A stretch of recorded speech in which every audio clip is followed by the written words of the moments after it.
asalaamaaleykum suñu mbokk internet yu Sen TV point info nuyu nañu leen ziar leen jox leen seen wàccuwaay di leen wax juma mubarak dal leen a jàmm seen émission tàkkusaanu askan bi namoon nañu leen lool xam ngeen di duma ci wéet benn yoon saa su ne maa ngi ciy ànd ak Babacar Franky Ba ak Seydina Oumar Gueye du ma def lu dul bàyyi leen ñu nuyoo comme ça ñu ñëw ci émission bi Franky nuyu nañ la. ñu ngi lay fay. Et puis comme d'habitude di nuyu également Omar mi ñu bokkal plateau bi. di nuyu suñu internetu Sen TV l'info yi. di leen jaajëfal di rafetluwaat encore une fois suñu teewaay ci plateau bi. ayca jaajëfal nañ la ñu nit Omar nuyu nañ la. maa ngi lay fay Fatou. waaye tamit di nuyu sama naataango bi ma bokkal plateau di Franky di nuyu tamit suñu mbokku internet yu Sen TV l'original yëpp. di wax mbégte ak contentement la ñu am saa su nekk. teew ci émission bu mag bii di tàkkusaanu askan wi. jaajëf am na solo ayca balaa ñoo dugg ci émission dañu daal di dem seetaan publicité Léona Group daal di desiwaat. xibaar bu neex ngir yéen ñi bëgg a amal xew-xew bu mucc ayib ancien sumbukat bi di Sadio Ndiaye yombalal na leen ko ubbil leen ab agence de sécurité ci réew mi ak bitim réew duppee ko Léona Group di yëngu ci sécurité événementielle ak lépp lu aajowoo kaaxaange bërëbu liggéeyukaay yu mag yi rawatina yéen ñi di yëngu ci wàllub commerce mën ngeen jokkoo ak Sadio Ndiaye ci 00 39 349 767 82 91 Léona Group sécurité bi méngoo ak jamono. ayca ñu jaajëfal suñu sponsor boobu nga xamante ni moo ñu gunge ci tàkkusaan bi di waa Léona Group képp ku bëgg ñu sécuriser la sa événement ak lépp lu mu mën di doon rek boo leen contacter dinañ liggéey ak yow ci anam ya mu gënee ayca ñu daal dugg ci émission bi Franky ñu ngi waajal li nga xamante ni mooy élection législative yi mais seetlu nañ ni jamono ji dépôt liste yi bari na loolu coow lu ci am. soxna Fatou comme ni ko ñëpp seetloo rek élection législative yi encore une fois day wane ni enjeu bu important la am. que yitteel na torop askan wi. surtout les politiciens. ndax umpalewu la ni assemblée nationale la ñuy wax pencum ndaw mi. fi nga xamante ne ni fa la suñu représentant réew mi yëpp di daje. war a waxtaanee politique publique yi ak li nga xamante ne ni moom mooy doxal réew mi. donc c'est normal mu am enjeu bi mu mel nii. et puis liñ ciy gis nii yëpp aussi c'est normal mu am ko. sauf rek di wax ni nit ñi dañu war a dalalaat xel yi. te xam ni dans chaque jeu il y a des règles à respecter. donc bu ñu respecter règles yi rek yoo xamante ne ni ca njëlbeen ba ñuy départ ñëpp xamoon nañ ni règles yi lii la. yaakaar naa ne mbir mi dina jaar ci yoon. et comme d'habitude ñu dugg ci ay élections ci jàmm. génnaat ci jàmm Sénégal génn ci grande yi quoi. amiin loolu ñëpp di ñaan jamono ji ndax fi mu nekk nii yow Oumar am na ci politiciens yi nga xamante ni bu ñu déggoo seen kàddu dafay mel ni violence la ñuy daal di woote ci liste yi nga xamante ni am na ci ñoo xamante ni ñoom jàpp nañ ni seen liste duñ ko valider. waaw élection yi d'abord bala maa ñëw ci wàllum li nga xam ne mooy liste yi rek mooy élection yi ñu jëm. muy des élections de représentation comme niñ koy woowee. parce que ñi nga xam ne dañ leen di tabb ñu dem fële ci assemblée nationale. du ñu teewal kenn ku dul le peuple sénégalais. donc nekk na lu nga xam ne lu am solo la. parce que assemblée nationale. ci wàllum loi yi waaye tamit ci wàllum le contrôle de l'action gouvernementale. yooyu yëpp dañ ciy def liggéey bu nga xam ne liggéey bu am solo la. donc képp ku nga xam ne da nga aspirer pour dem rek ngalawaay soo fay dem tamit na nga fa dem ngir dëgg waaye tamit ni nga fa teewal li nga xam ne mooy askanu Sénégal.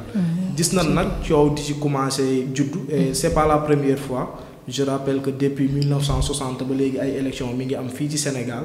mais chaque année da ngay gis ne su élections yi jub siwee rek dina am benn enjeu de taille bu nga xam ne mi ngi am. loolu nag mënul ñàkk parce que champ politique bi moo demee noonu.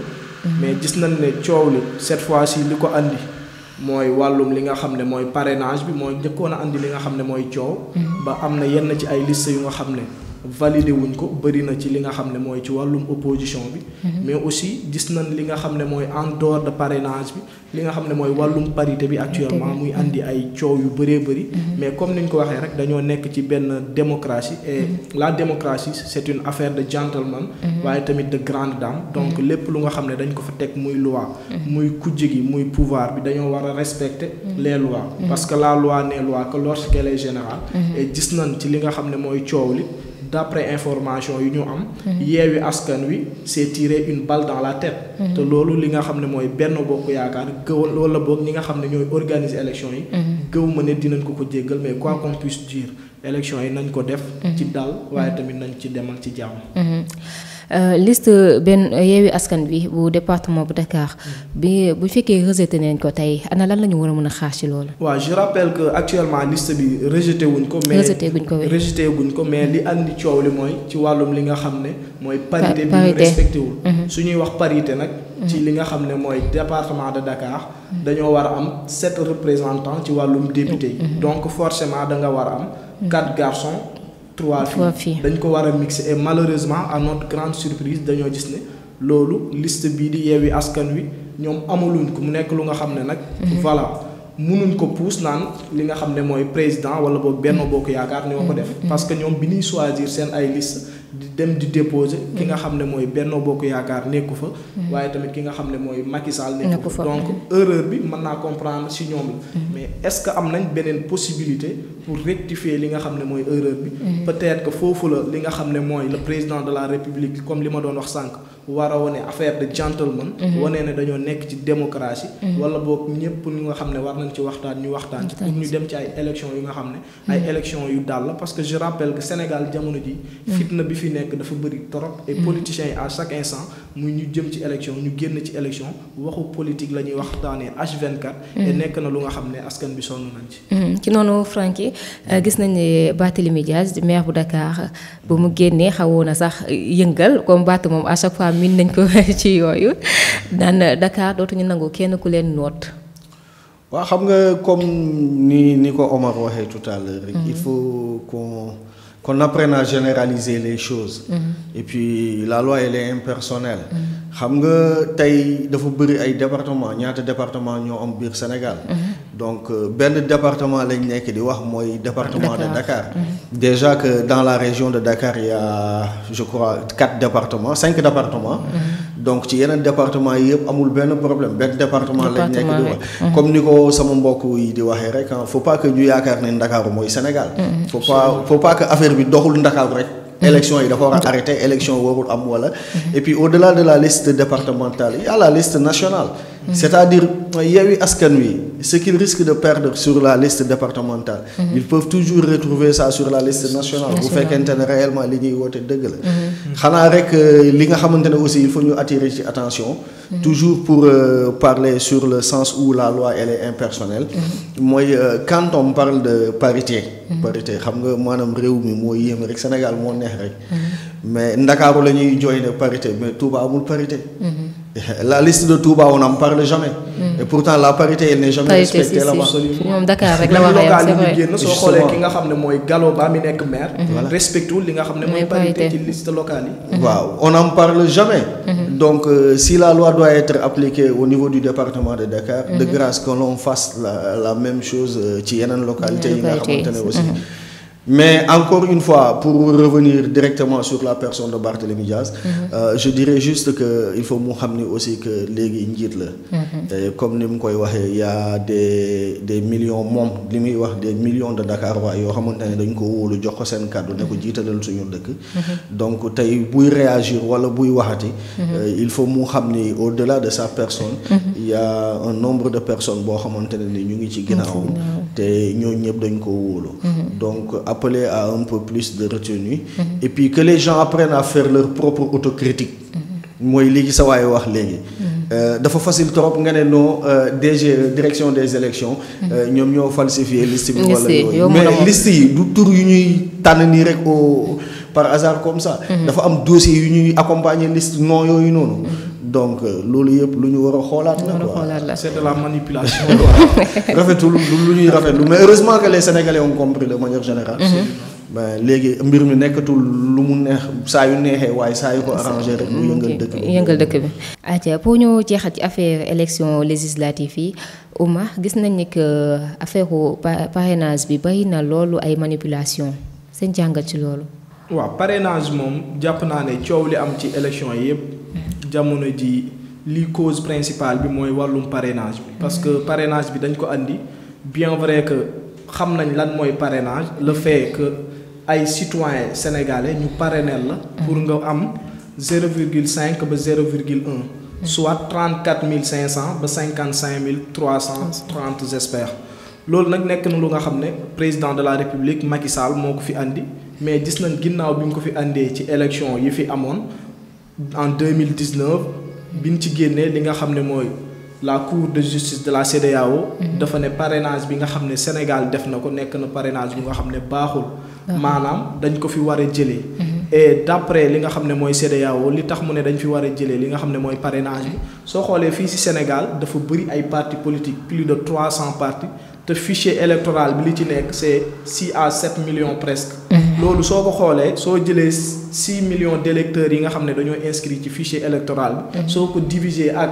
le nombre de partis politiques yi nekk fii ci Sénégal da ngay gis ne suñu demoon parrainage kenn mënul am li nga xam ne moom la état wu Sénégal di laaj donc loolu dafa nekk benn problème bu nga xam ne am na ci parrainage bi beneen bi tamit mooy parrainage dañ koy def mais amuñ benn certitude ci manière bi nga xam ne état wu Sénégal wala boog le ministre de l'intérieur mi ngi koy saytoo li nga xam ne mooy wàllum parrainage sooy xool am na yenn ci ay candidats yu nga xam ne dañ leen a kale ku ci mel ni Bougane Gueye Dany sooy xool ci motif bi ñu ko tegal mooy autre motif autre boobu lan lay signifier loolu tamit sénégalais yi ñu ngi ciy bàyyi xel parce que dañoo nekk ci réew mu nga xam ne ministère de l'intérieur moo war a gérer lépp lu jëm ci kaaraange dëkk bi et man je pense que su demee ba am na ay citoyens Sénégal yu nga xam ne dañoo parrainel nit ñu ñëw man je parle pas de doublons yi doublure yi nga xam ne gars yi dañ koy am loolu peut-être que ki nga xam ne mooy nit ki dem signer 2 fois wala boog parrainel ñaari nit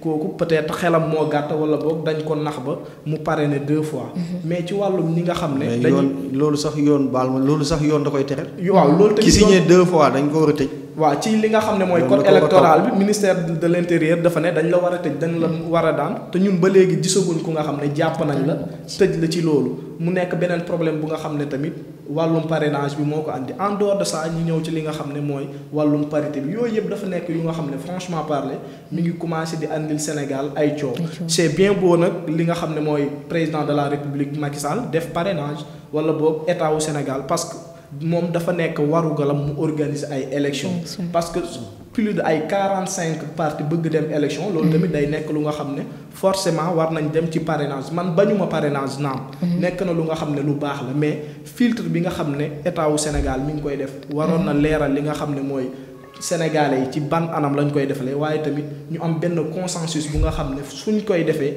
dina am ay représentants yu parti politique yi nga xam ne ñoom ñoo andi seen ay parrainage su boobaa transparence dina ci am te coow li dina wàññeeku bu baax a baax waaw mais comme ni ko Omar waxee ni man d'ailleurs sax foofu noonu laa bëggoon taxaw tuuti ñu taxaw ci tuuti mooy maanaam question bi nga posé lu jëm ci manipulation bi nga xamante ne ñu ngi koy gis jamono ñu toll ni au niveau de la scène politique xam nga on a voulu faire croire aux gens que dafa am ay nit yu démissionné ñu bëggoon leen changer direction des élections mu bañ changement boobu noonu mais ce qu'on n'a pas expliqué à l'opinion mooy li indi démission wu ñi ñooñu maanaam comme ni ko Omar waxee tout à l'heure la liste départementale de Dakar doit avoir 7 personnes 7 personnes ku ne xam na ni mënoo am 3-3 mënoo am 4-4 donc ñaari possibilité nga am soit nga def 4 góor ñetti jigéen wala nga def ñetti jigéen ñetti góor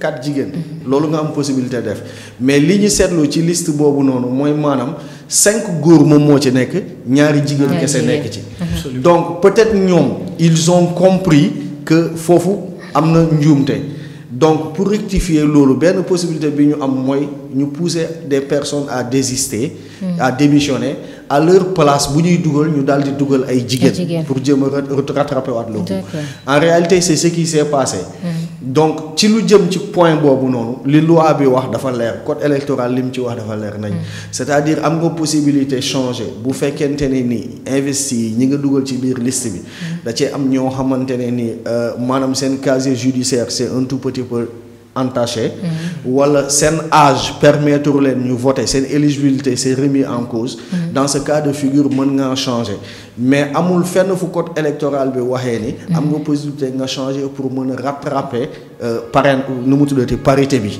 loolu code électoral waxu ko moo waral ñoom seen liggéey comme li ñuy lijjanti yem ci parrainage bi la ñoom it li ñuy wax mooy ñun mënuñu autoriser ñun mënuñu def changement ak yooyu aussi il faut accepter que Barthélémy Dias n'est pas mandataire au niveau des directions des élections ku dul mandataire amuloo fa accès mënoo fa Déthié Fall ak ils sont deux ak beneen nitu Yewwi Askan Wi ñoom ñooy les mandataires mais ñoom ñi nekkoon ci biir ñoom yaakaar naa ni ku lu Barthélémy Dias xam ci élection expérience bu mu am Déthié Fall yaakaar naa ne am na expérience bu mel noonu donc Déthié Fall kese mënoon naa régler mbir mi moom ba mu nekkee ci biir mais pourquoi vouloir coûte que coûte forcer la porte ne damay dugg doo mandataire kenn représenté woo kenn waaw xam nga loolu aussi lu ñu war a xoolaat la ndax bu ñu ko yemalee ci yaay borom Ndakaaru bul fàtte ne am na borom réew mu nekk sa wet donc yow bu dee da nga doon jiite Ndakaaru rek tax na nga ne maay borom Ndakaaru lii laay doxal kon waa ji jiite réew mi moom bu taxawee ne man maa jiite réew mi li laay doxal kon leneen lay doon est-ce que xam nga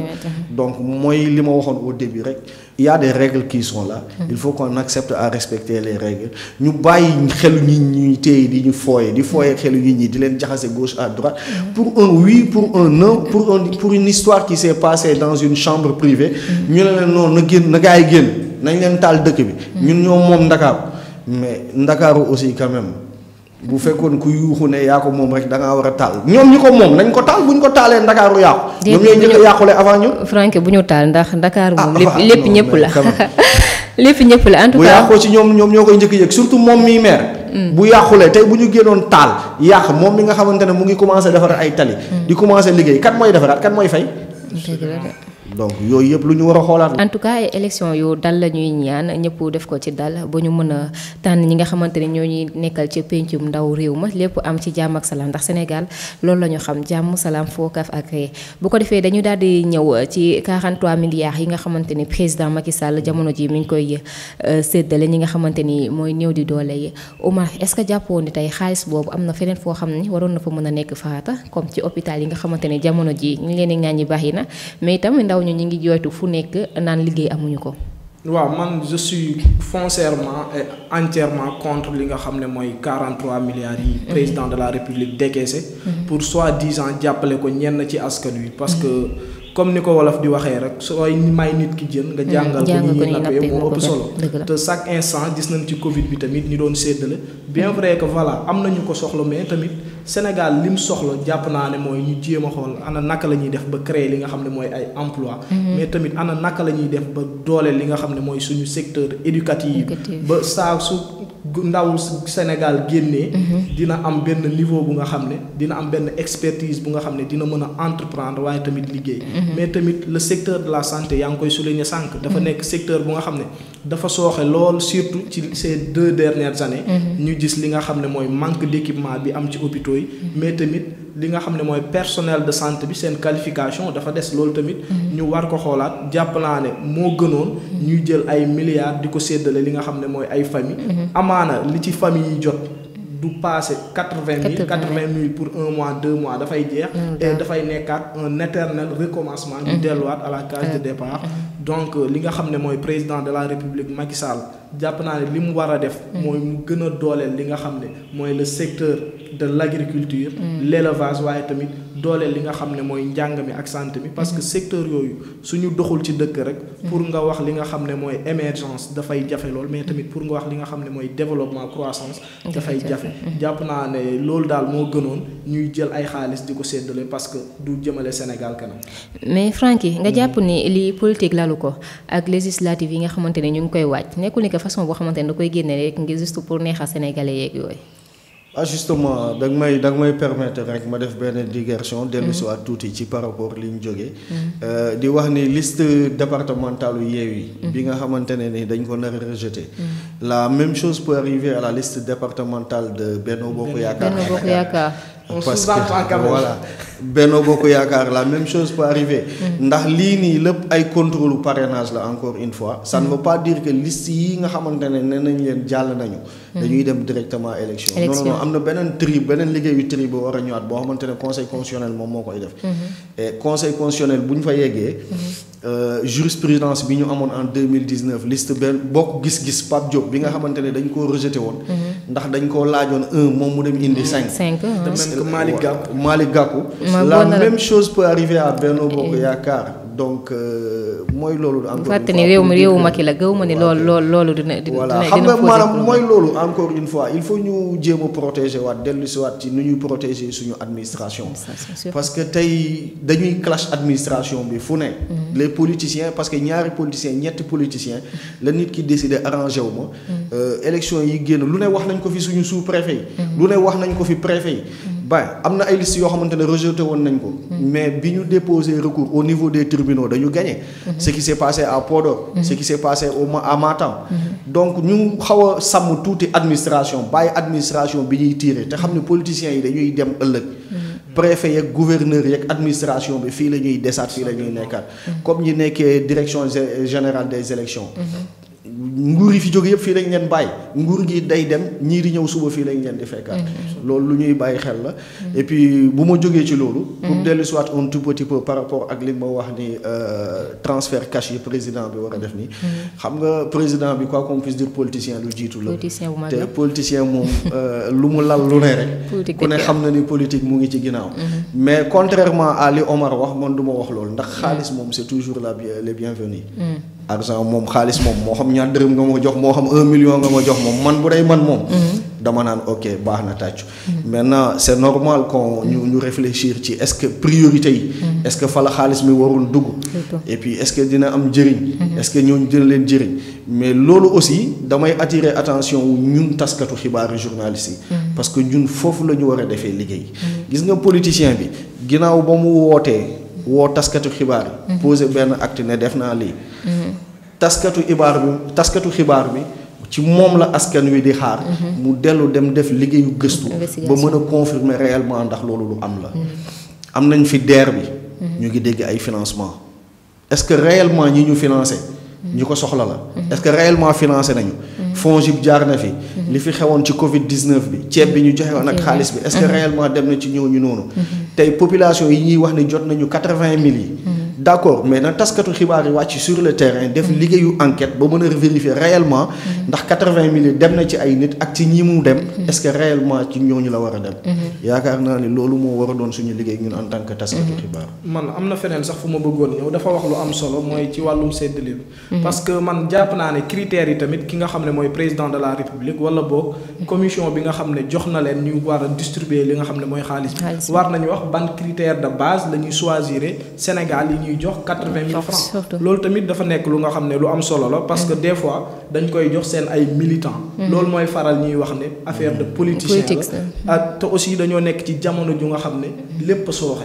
lépp sooxe donc président de la république man su may wax ne d'accordum c'est parce que dafa waroon a andi ay possibilités yuy créer emploi andi ay possibilités yuy dëgëral li nga xam ne mooy suñu hôpital yi. su boobaa ku feebar di nga mën a faju mais suñ la joxee 80 000 te yow soo feebaree am ordonnance su 500 000. loolu amatul njëriñ. c'est là où le bas blesse donc raison pour laquelle ma ne li nga xam ne mooy 43 milliards yi mënoon nañoo xool ay financement yu ñu ko defal pour xëyu ndaw yi bien vrai que mi ngi ciy def ay jéegu mais tamit ci wàllum hôpital yi bien vrai que mi ngi ciy def ay jéegu mais ñu gën ko dooleel ba sénégalais bi su xiifee dina lekk su maree dina naan su bëggee jàng dina jàng mais tamit su feebaree dina faju